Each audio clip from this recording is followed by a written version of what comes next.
Okay, here comes our spotlight moment. Nilgün Engin will announce the key findings of her research and bring us her innovative solution to address the topic.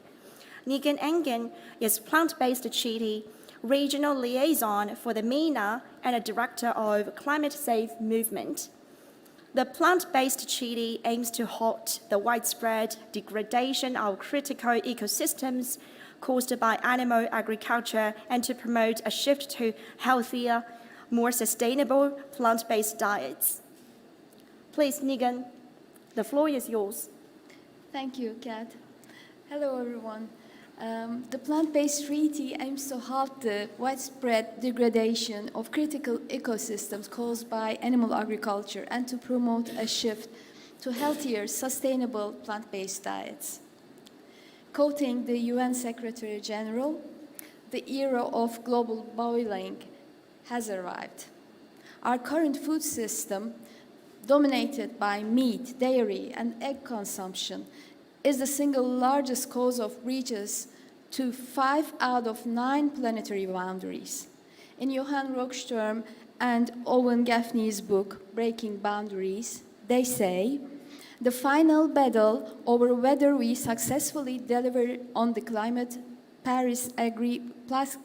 Paris climate targets rests on whether we are able to transform the global food system. Rockström has stated an agricultural revolution is necessary. And we are not only talking about climate. They continue to say the way that we produce food in the world is the single largest reason that we have transgressed planetary boundaries. It is the single largest threat to the stability of the planet and our life support systems, from fresh water, pollinators, and soil health, to rainfall generation and quality of air and water. Food production is putting our future at risk.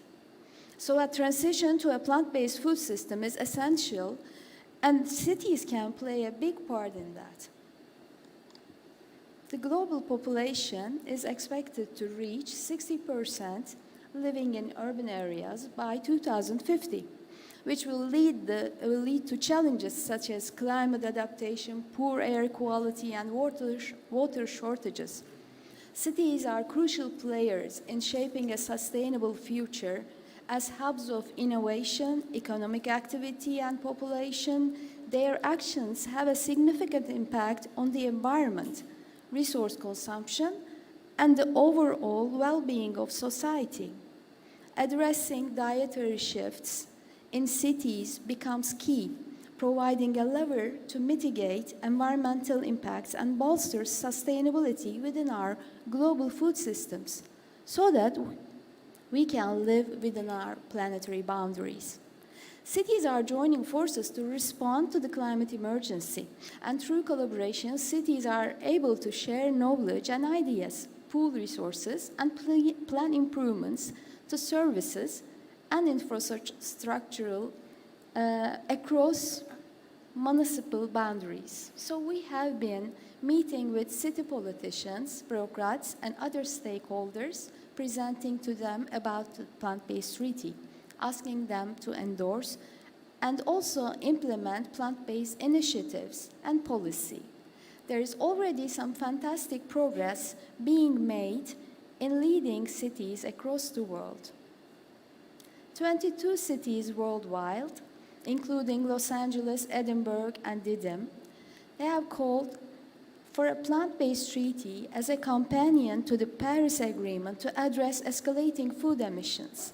The plant-based treaty has 3 core principles: relinquish, redirect, and restore, designed to halt the expansion of animal agriculture, redirect resources and public education to shift to plant-based diets and rewilding of ecosystems. As well as calling for a global treaty, cities are already taking steps to build vegan cities. One case is Didim. In October 2020, Didim officially embraced plant-based treaty and promptly transitioned the cleaning products used in municipal buildings to vegan and cruelty-free alternatives. They extended an invitation to collaborate with our group in the organization of upcoming vegan festivals, ensuring that PBT remains at the forefront of these initiatives. As part of PBT 1.5 initiatives in Didim, 7 restaurants, cafes, along with 2 hotels, have incorporated vegan options to their menus. In a total of 9 workshops conducted in these establishments, chefs and managers were educated about the benefits of healthy, delicious, and cost-effective plant-based choices. They were also provided with guidance on efficient cooking techniques, saving time and resources. Additionally, they were informed about where to source ingredients that might be unfamiliar, such as vegan cream, mayonnaise, soy products, and more. Following the workshops, these businesses tailored their menus to include suitable plant-based items and proudly displayed PBT-friendly business flags on their doors, signaling to customers that plant-based food was readily available. Furthermore, the municipality established a vegan buffet by the seaside, a popular area, and employed a vegan chef to prepare and serve affordable, nutritious, and delicious plant-based dishes. This not only facilitated vegan activism, but also offered the community access to plant-based options. The chef remains dedicated to conducting workshops and training sessions at various cafes and restaurants in Didim city. Didim municipality has future plans to transform their cultivated land currently used for legumes and vegetables into a veganic farm. Another case study is Amsterdam. Amsterdam have expressed their support and willingness to endorse PBT. Here is the quote from the City Council.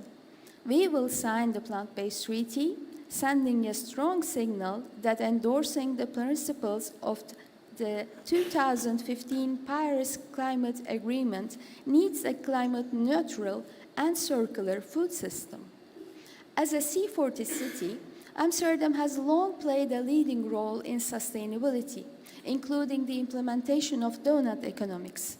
The support for this plant-based treaty aligns seamlessly with Amsterdam's commitment to reducing CO2 emissions and promoting a healthier lifestyle for its citizens. Amsterdam is committed to implementing change. They are utilizing green spaces and urban agricultural areas for edible greenery and local food production.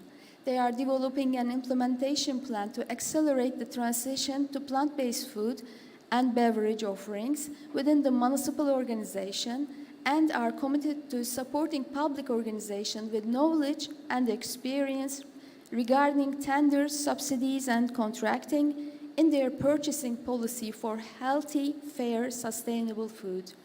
Another target is food waste reduction of 50% by 2030. Amsterdam understands a shift to urban agriculture turns residents into prosumers. They are more aware of the production, preparation, and consumption of food. They waste less food, eat healthier, and familiar with involved in urban agriculture as a visitor, volunteer, initiator, or consumer. The ambition is to double this to 20% by 2026 by increasing the impact of existing initiatives in the area. Their objective is affordable, healthy, fair, and sustainable food for all Amsterdam residents and are committed to helping residents make healthier choices in their food consumption in order to reduce obesity and food-related diseases and health differences. Another case study is New York, led by plant-based Mayor Eric Adams, and although they have not yet endorsed the treaty, New York is another example of a city that has implemented significant plant-based solutions to the climate crisis. Public advertisement campaigns on the subway offering tax incentives to businesses who increase shelf space for healthy food, 2 plant-based days a week in the school system, and vegan by default in the hospitals are just a few of the pioneering plant-based initiatives in the city. What we need to see is a real shift in acknowledgement that the climate crisis is not going to be solved by focusing on fossil fuels alone. The cow in the room, animal agriculture, needs to be addressed, and the power of a shift to plant-based needs to be accepted and implemented as a major part of the solution. As a companion to the Paris Agreement, the plant-based treaty offers those meaningful solutions and a solid pathway that will reduce our planetary impact. By implementing a plant-based treaty and the implementation of plant-based policy, nations can meet and exceed their emission reduction targets, as well as absorbing the excess carbon from the atmosphere through rewilding and reforestation, bringing us down to safe levels. Not only that, but a plant-based treaty will positively impact on multiple areas of perilous concern, such as methane and nitrous oxide levels, deforestation and land use change, species extinction and biodiversity loss, water and air pollution, eutrophication, ocean dead zones, acidification and coral bleaching, risk of zoonotic disease and pandemics, public health and well-being, food deserts and accessibility, protection of indigenous communities. In fact, a shift towards a plant-based food system positively impacts on more planetary boundaries than any other climate solution. We urge cities, individuals, businesses, and groups to join us and put food systems at the heart of the solution. By endorsing the treaty, you can actively contribute to the following actions: educate people about plant-based foods, raise awareness about the beneficial points of plant-based foods, and promote the shift to more healthy, sustainable plant-based diets. Organize events and actions, engage in virtual or on-site actions and events to raise awareness about food systems, such as food giveaways, reforesting, rewilding, and community gardens. Join plant-based treaty campaigns. Participate in campaigns to promote plant-based food solutions and advocate for ending the practices of animal gifting and octopus farming. Download our recently released The Safe and Just report and share with everyone. Plant-Based Treaty has just released the Safe and Just report on vegan donut economics based on the scientific outcome from Planetary Boundaries book by Johan Rockström and Owen Gaffney. By endorsing the Plant-Based Treaty, you will join over 120,000 individuals, over 3,000 groups and businesses, and 22 cities in pressuring national governments to negotiate an international treaty that actively addresses the environmental impact of animal agriculture and promotes a shift to plant-based food systems. Your endorsement will contribute to the bottom-up pressure for governments and world leaders to take action on food systems and combat climate crisis. Be part of the global movement to promote sustainable plant-based food systems and actively combat the climate crisis. Together, we can make a significant impact on the future of our planet. Eat plants, plant trees, endorse the Plant-Based Treaty. Thank you.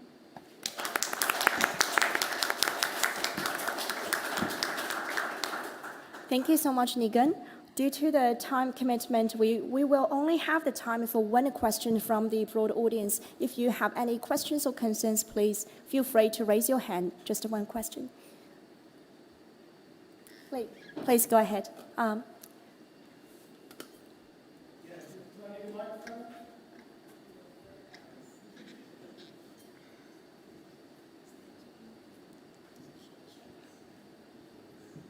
Yes, thank you.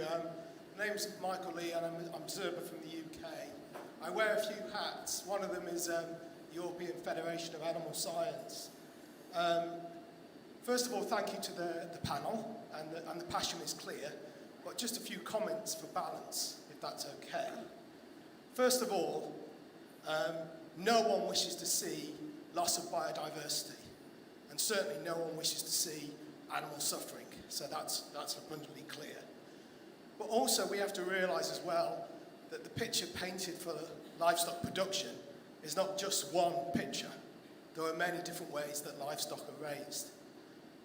The picture that was given about palm oil plantation production, we have to remember palm oil's massive increase in production was driven by the removal of tallow from human diets, seeking a plant alternative to an animal-sourced oil, and the huge impact that's had. So we must be very aware that plant-based alternatives are not always environmentally benign and not always the most environmentally directed. Vegan cities will cause mass malnutrition. There's data which is clearly provided from the UK, for example. My background is a nutritional biochemist. We have 55% of young women in the UK who are iron deficient, and it's rising. Young women are the most aligned to reducing animal-sourced foods in their diet, which is extremely worrying. Also, the country with the highest level of stunting in the world is Malawi, and it has the lowest level of animal-sourced food consumption, so we must be extremely cognizant. India has huge challenges with vitamin D, vitamin B12, iron, selenium, and iodine deficiency, and of course has the lowest level of meat consumption. So yes, we need to look at balance. Yes, we need to improve, but we also must be extremely aware that veganism is not a sole direction for sustainable food systems. We are all, you mentioned about removal of carnivores. No one is a carnivore. We need to eat more plants, yes. We need to eat more plants for the value that they give, fibre. But we also must value animal-sourced foods which deliver to sustainable diets. Veganism is for the privileged few. You indicate this yourself. We must be very much aware of malnutrition within the planet and work as plant scientists and animal scientists for solutions to improve animal welfare, but also to improve the diets of everyone. Thank you. Okay. Thank you so much. I think this is a very good question because the topic itself is very controversial, and even myself was wondering the same question several years ago. So anyone from the panelists would like to answer this question? Okay, Nilgün, please. Thank you for asking. I would refer to an Oxford study back in 2018 telling that 82% of the arable land on Earth is used to feed the animals, which are the intermediate person here. And yet, we receive only 18% of the calories needed and 38% of the proteins. So this leads us to the question that why don't we directly eat the source? Thank you so much for everyone. Our guest speakers and audiences, I really appreciate your time, energy, knowledge sharing session. And we will see you again, and thank you so much.